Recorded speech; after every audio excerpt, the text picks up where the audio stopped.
Have you ever broken the law? What a crazy way to start a video. Here are the top 10 shady criminals in history that got away with it. Number 10, Cassie Chadwick. Also a Canadian. How could she? I'm upset right off the bat. Cassie went to the United States to pull this one off. If Canadians want any fame, they always go to the States. Even if it's fame for being a con artist. They're like, yeah, you gotta go south, bro. Gotta go to Hollywood, man. Just get out of here. I'm like, no. That's so stupid. She went to the States to convince everybody that she was the daughter of Andrew Carnegie. This was back in the early 1900s, so yeah, it worked. She convinced Cleveland banks to hand out $5 million in securities. Now keep in mind, that's a lot more than $5 million now, so sweet.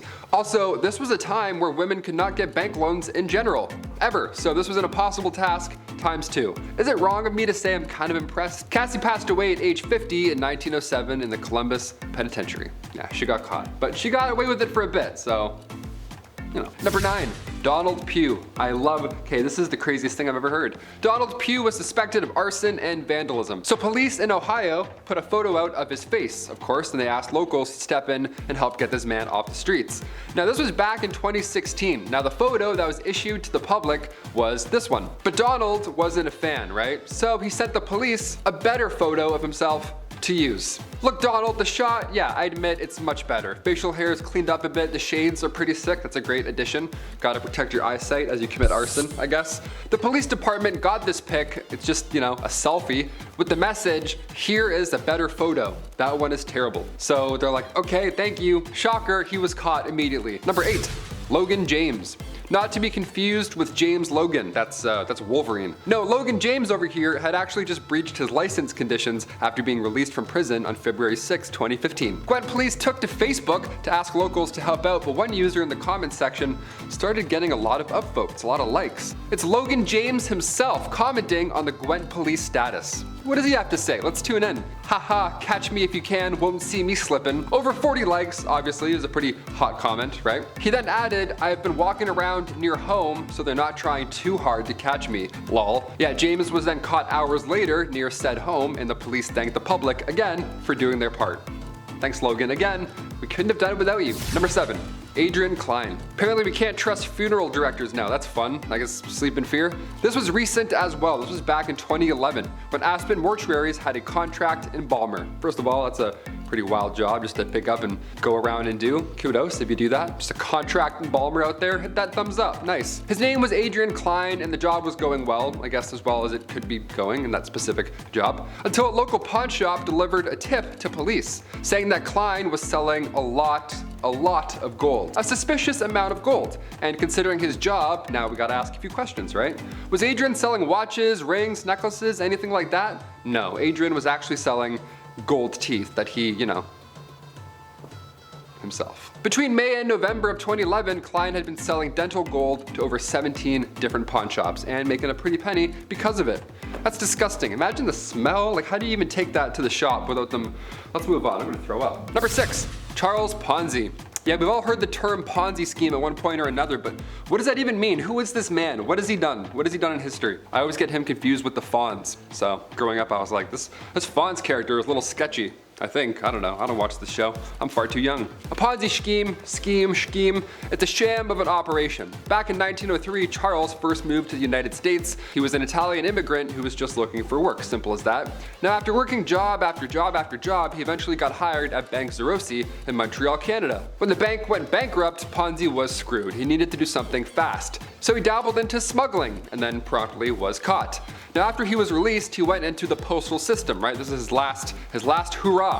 He started to buy large quantities of postal coupons from countries that already had a weak economy. He then hired a bunch of agents and trained them up good, like Wolf of Wall Street style, and the whole idea was that you would promise investors that they would receive double their investment in return within 45 days. Yeah, how lovely does that sound? Agents got 10% commission during this whole thing, so as far as the scheme, it's actually not bad. Number 5. Simon Leviev. Number 5 for Mr. Leviev. This is the funniest, it's not funny, but this is the craziest thing I've ever seen.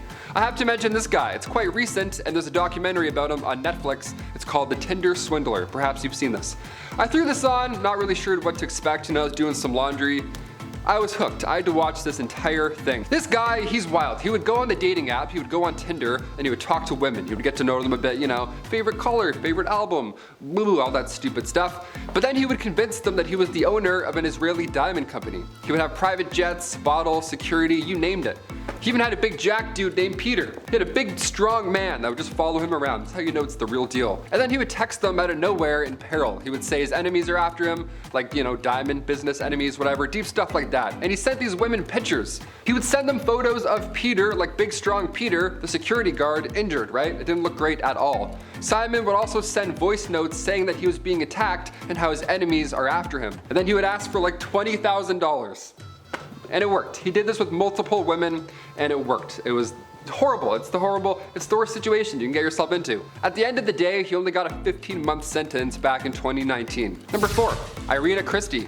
Any fans of Breaking Bad here? I slept on it for far too long. It's a good time. This next one might ring a bell or two. I don't know. Irina Kristy, she was a 74-year-old calculus professor from Boston, and back in 2012, she was accused of running the same type of lab that Walter White was running. She didn't do it alone either. She had her own little Jesse Pinkman to go alongside, you know? Her sidekick was her 29-year-old son, Grigory. Gotta keep it in the family, I guess. Reports from the Boston Globe detailed that a bomb squad had to go in their Somerville home and they removed multiple hazardous material boxes, so they were just up to the worst in their own home. They were officially charged with the distribution of conspiracy to violate law and a violation in a school zone. Yeah, that's just, you can't do anything in a school zone. Especially something like this. This was all done by a 74-year-old calculus professor. Number 3, John Pyle. John Pyle is just a pile of garbage, absolutely. Now, because of the nature of his crimes, I can't get into them too, deeply on YouTube here, but let's just say that he's definitely one of the worst kinds of criminals that ever existed. On June 24th, 2016, authorities searched his home after receiving 3 tips relating to his crimes. Now, the amount of and the severity of the incriminating evidence they found during said search, it was unspeakable. He was charged then with 30 different second-degree felonies, which could ultimately bring a sentence of 450 years in prison. He was arrested the same day and posted a bail bond of $90,000, as well as surrendering his passport. Now fast forward 16 months to October 23rd, 2017. John doesn't show up for his hearing. So now we have a fugitive on the run. Now, even though he gave up his passport, it is said that he was still somehow able to board a Carnival cruise ship. A Carnival cruise ship that was bound for Mexico. So he got off the ship when it arrived and he never reboarded, and he's now yet to be located. Number 2, the River City Ripper. We talked about Jack the Ripper numerous times on this channel. Well, there's another one. Everyone's got to have cool nicknames like they're wrestlers or DC villains. This is so cringe. Well, this serial killer is wanted in connection to 4 different incidents that occurred in Little Rock, Arkansas, 3 of which were fatal. These crimes took place between August 2020 and April 2021, and despite one of the victims thankfully surviving the attack and then being able to provide a description of the assailant, there's still little to go on in terms of being able to actually identify this horrible human being. That's why I wanted to include it, because I'm like, hey, hopefully, never know. Least I can do. The FBI was contacted shortly after said survivor was able to give a testimony to authorities, and their behavioral analysis team created this profile of this unidentified killer. Now, these crimes were all just random acts of violence as well that all completely occurred unprovoked. The case has gained a lot of attention, but still the monster remains at large. So look into it. I implore you to take a glance, especially if you live in the area. And finally, number 1, Belle Gunness. We'll end on a dark one. A real dark one, of course. Originally born in Norway, Belle Gunness moved to the United States at age 22. Gunness then married her first husband in 1884. They owned a candy store and all was going well until a fire out of nowhere just destroyed their entire business. It even took out 2 family members. It forced them to collect life insurance, but then in 1890, Gunness put out a life insurance policy on her husband and he ended up dying that same day. Ha! What are the odds? That's crazy. That's bizarre timing. Good thing she did that, huh? In 1892, Gunness married her second husband, and 8 months after their wedding, he died from a skull injury and she collected his life insurance. What? That's 2 now. What's going on? I don't know. What a coincidence. Finally, in 1908, Gunness's farm burned down, and upon investigation, 11 bodies were all found. Now, it was never officially determined whether or not Gunness was one of those souls. She may have escaped, who knows, but that still leaves around 14 victims that she still has to answer for. Those are the top 10 shady criminals in history that got away with it. I've been your host, Taylor McWaters. Click all these links, take a look, keep your eyes open, and have fun. Be safe out there, I guess. I don't know. We'll see you next time on Bumblebee. See ya.